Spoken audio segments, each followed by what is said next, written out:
दुखी हो, कहने लगे अम्मा हमें इनसे शादी नहीं करनी थी और हमें जबरदस्ती शादी करवा दिया, पता नहीं घर में से कैसे शादी करनी। बोले बेटे मेरा तो बच्चा है, मैंने भी तो उसको जन्म दिया है। बोले तुमने जन्म कैसे दिया इसको? बोले बेटा उसके साथ पुरानी कहानी, उसको श्राप लग गया था बचपन में, तो श्राप के कारण वो करवा और वो राजकुमार था। बोले नहीं कोई नहीं, आपकी बातें फालतू बातें कर रही डॉक्टर ऐसा वैसा। और वो करवा कुछ कहना है तो उसने कहा कि हट जाओ तुम मेरे सामने से, ऐसे उसने धक्का दिया तो करवा फूट गया। करवा फूट गया तो सबसे राजकुमार निकला, क्योंकि उसको श्राप था कि कोई भी राजकुमारी तुमको धक्का देगी या छुएगी उसने तो राजकुमार को रोकना चाहते। इस करते करते उसको कितने साल लगे थे, 18 साल हो गए जीवन के जब उसकी शादी हुई। तो भाई उसने धक्का दिया तो करवा फट से फटा और राजकुमार निकला है तो उसकी माँ को तो मालूम था स्टोरी कि मेरे बेटे को जिस दिन होगी राजकुमार, तो अंदर खुश हो रही थी, पर वो क्या करती, किसी बच्ची को दुख नहीं देख सकते थे ना। तो उसने कहा कि अम्मा अब क्या हो गया?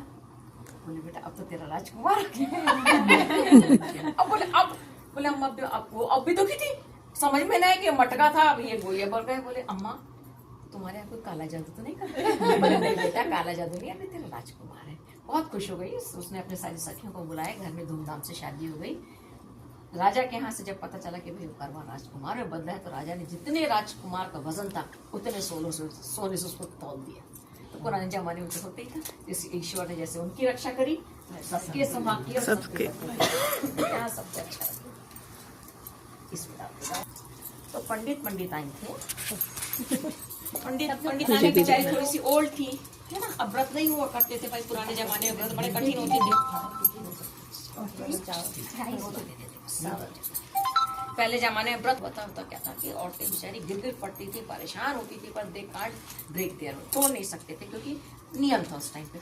और ये व्रत आज रखने का मतलब ये होता है कि हमको सुबह से भूखा प्यासा इसलिए रखाता था, जो आपका स्टमक होता है ना वो पुराने वाले वेदर से चेंज होकर कार्तिक मास में मिलता है। मतलब आप गर्मी से आके इंडिया में ठंडी में मिलते हो, तो उस टाइम पे क्या होता है, अभी कौन सा मौसम चल रहा है यहाँ पे, फॉल चल रहा है ना इंडिया में, तो हल्का हल्का शुरू हो जाता है, बसंत पंचमी का माहौल आने लगता है, तो आप गर्मी से सर्दी की तरफ जाने लगता है। तो आपका स्टमक को भी उस एडजस्टमेंट के लिए, एनवायरमेंट एडजस्टमेंट के लिए आपको एक दिन भूखा रखा जाता है, it will be adjust inside, आपकी मशीन सेट हो जाती है। द रीजन बिहाइंड हम क्यों रहते हैं करवा चौथ। और चूंकि चौथ होती है तो इस समय पूरा वो गोल चंद्रमा होता है, गोल चंद्रमा का प्रकाश जब हम पे पड़ता है तो कहते हैं कि उससे हमारी स्किन और चांद वो जो चमकता है ना आपका चेहरा, इसलिए कहते हैं ना चौधरी का चांद तो ये अपनी स्किन के लिए बहुत अच्छा होता है और आयुष्मान होता है, इससे आपकी आयु बढ़ती है, इसलिए हम इस व्रत को करते हैं। और पति की आयु, तो उसका रीजन बिहाइंड है, क्योंकि पुराने धर्म में क्या था कि यदि उन ऋषि मुनियों को ये नहीं मालूम था, क्योंकि पढ़े लिखे नहीं थे, वो समझा नहीं पाते थे साइंस आपको, तो इस तरीके से उनको भूखा रखते थे कि आप प्रसाद, आप यदि वो नहीं कहते कि आपको ये पति का व्रत नहीं है, जबकि इसके बिहाइंड पति का नहीं था कुछ भी, the reason behind is this, यदि वो आपसे नहीं कहते कि आपके पति का व्रत नहीं, तो हम नहीं करते, राइट। इसलिए हमारे को डरा के रखाया गया है कि it's your for your husband, आप करोगे नहीं, आपका हस्बैंड को भी डराना चाहिए। अब वो क्या करती थी कि कई साल तो हो गए, अब इस साल रखा नहीं जा रहा था, तो हमारे यहाँ कढ़ी बनती है, कढ़ी और चावल दीदी बनाती, तो मैंने उनके यहाँ कढ़ी बनी, तो पंडितानी जी से रहा ना जाए, पंडित जी यानी चुपचाप कटोरी में कढ़ी नहीं, कौन सा पंडित जी देख रहे हैं, है ना, चुपचाप पति पत्नी थे, पंडितानी जी ने कढ़ी खा ली। अब पंडित जी को ऐसा कुछ शक हुआ कि शायद ये कढ़ी खा रही बैठे नीचे, आवाज आती ना छोटे घर में, तो पंडित जी ने ऐसा थोड़ा सा झांक के देखा और उन्होंने ऊपर गए छत में से धागा लिया और ऐसे डाल दिया नीचे, धागा पंडितानी जी कड़ी में गिरा जाके, पंडित जी ने जाने कहा से वो कचरा गिर गया, ऐसे रखा, धागा निकाल के साइड में रख दिया। पंडित जी ने पंडितानी कड़ी खा ली, भूखी बहुत थी, भूख के मारे रहा नहीं जा रहा था। अब जब पंडित जी शाम को पूजा करने बैठे, कथा हुई, करवा चौथ की पूजा हुई, तो बोले पंडितानी जी सुबह से भूखी प्यासी हो, चलो पूजा हो रही है, पूजा होते ही अर्घ देते ही आप खाना खा लेना। अब भी पंडितानी नहीं बताया कि हम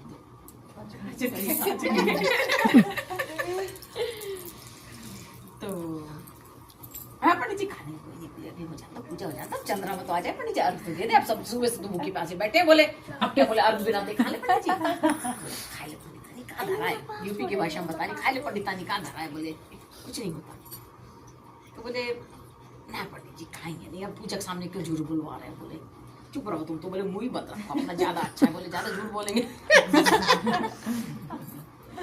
तो बोले अच्छी पंडितानी जब कड़ी खा रही थी कुछ मिला था क्या, बोले कड़ी कहाँ खाई पंडित जी हमने, कोई कड़ी नहीं खाई, बोले अच्छा नहीं मुझे लगा कि शायद कढ़ी में कुछ बाहर बन रही थी तो कचरा वचरा तो नहीं उड़ जाएगा क्या। कोई नहीं कचरा, बोले कहाँ कचरा, तुम खाना, बोले कचरा, जब देखें कहाँ कचरा आया, बोले ठीक है चलो ठीक है। जब चंद्रमा निकला, अर्घ दे दिया पंडितानी जी ने, उसके बाद सब लोगों ने, दोनों पति पत्नी ने बैठ के खाना खाया। तो पूछा कि पंडितानी आज एक बात बताओ, दिल से बोलना, बुरा नहीं मानना। कन्या ने पूछी पंडित जी क्या बोले कि कढ़ी खा ली थी क्या आज, जिसमें उस धागा आया था। धागा तो निकला था धागा तो निकला था, तो हम क्या समझे कि धागा वो कचरा में से आया, उनकी कहीं से आया, भूखे थे पंडित जी खा लिया। बोले पंडितानी झूठ क्यों, आप समझ सकते हैं, अब हमारी उम्र नहीं रही। हिंदू धर्म में सारे त्यौहार ऐसे होते हैं कि जैसे मान लीजिए को ब्लड प्रेशर है, शुगर है, स्टिल इंडिया में पंडित जी कहते हैं कि यदि आपको तकलीफ है, आप सुबह उठ के दवा के साथ फल खा सकते हो, नॉट ग्रेन्स, अनाज नहीं खाओ पर आप फल खा सकते हो। लेकिन हमारे पीछे वाली आंटी थी, उनको हाइपर ब्लड प्रेशर था, तो वो साबूदाना की खिचड़ी बना के खा लेती। तो हमारी मेरी मदर लोग बहुत नॉलेज थी, पूछा थी तो उन्होंने कहा कोई बात नहीं है, उनका नाम था शकुन आंटी। बोले शकुन जी कोई बात नहीं है, आप व्रत में खिचड़ी भी खा सकती हैं, आप सिंघाड़े के आटे का हलवा भी खा सकती हैं, नॉट ग्रेन्स, आप पर खा सकते हैं। यदि आपको बर्दाश्त, आप पढ़ के अस्पताल पहुंच जाओ तो ऐसी पूजा किस बात की भैया। Nowadays people are very practical, तो ऐसा होता था। तो इसीलिए उसको पंडित जी की वाइफ का खाना दिखाया कि इफ यू सिक और आपसे व्रत नहीं हो रहे हैं तो हिंदू धर्म आपको इसकी इजाजत देता है, you can eat it, don't die. मतलब ऐसा अधमरे पड़े हो, पट्टा मंदा, आदमी भूखा, बच्चा भूखा, तो ऐसा व्रत किस काम का भैया, राइट। तो you have to be eat and take care of your family, कहने का मतलब ये था। तो पंडितानी ने अपने इसका पश्चाताप किया कि पंडित जी हमसे गलती हो गई, और भविष्य में बोले नहीं गलती कुछ नहीं है। मेरा कहने का, समझाने का मतलब यही था कि जो लोग नहीं कर पाते, जो बीमार होते हैं या किसी कारणवश उनसे व्रत नहीं होते, उनको ईश्वर की अनुमति है, वो खा सकता है। तो जैसे ईश्वर ने उनको सद्बुद्धि दी, ऐसे ईश्वर सबको सद्बुद्धि दे। ये नंबर 3 बुला के सबसे पहले कन्या का सुहाग धोवन से दिलवाया जाता है, शुभ काम धोवन से कराया जाता है, धोवन का सुहाग दिलवाया जाता है। उसकी कहानी ये है, आज सुनिए कि दिलवाया जाता है। एक सोमा धोवन थी, ठीक है ना, एक देवरानी जेठानी थी, तो उनकी एक बेटी थी, उसको श्राप था। वो कोई भी पंडित जब उनके घर आता था कि तेरी बेटी की शादी मत करना, ये विधवा हो जाएगी, तेरी बेटी की शादी मत करना, विधवा हो जाएगी।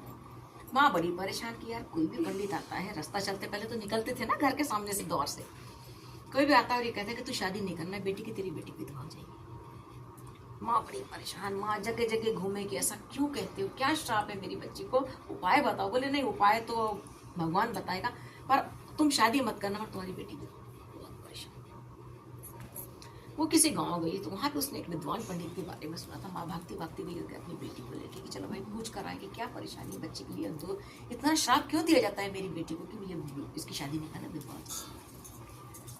तो पंडित जी से मुलाकात की, पंडित जी ने बताया कि देखो ऐसा है कि इसका सबसे बढ़िया उपाय है कि जो भी कोई धोवन हो, भूखी प्यासी हो, कुछ ना खाए, व्रत करे, उसको लेकर आना और शादी के दिन अपनी बेटी का सबसे पहला सुहाग उस धोवन से दिलवाना।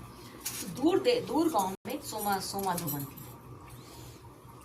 तो पर सोमा धोवन और बोले वो करवा चौथ के आसपास ही उसकी शादी करना, तो वो सुहाग दे देगी और अपना उसका व्रत भी हो जाएगा करवा चौथ का, और आपकी बेटी का सुहाग हमारा हो जाएगा।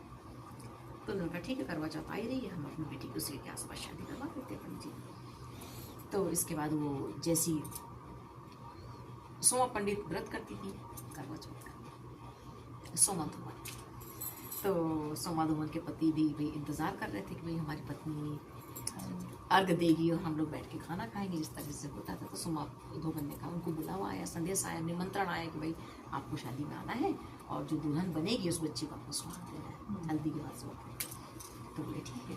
तो इसके बाद सोमा धोवन ने कहा कि देखो ऐसा है, मुझे तो जाना पड़ेगा सुहाग के लिए और आप खाना खा लेना, मैं खाने के लिए आपका इंतजार करूँगा, मैं खाना नहीं खाऊंगा, तो बिटिया का सुहाग दे आप, यदि उस बच्ची को ऐसा कोई श्राप, ऐसी कोई मतलब बाधा है उसके जीवन में, तो श्राप तो नहीं कह सकते।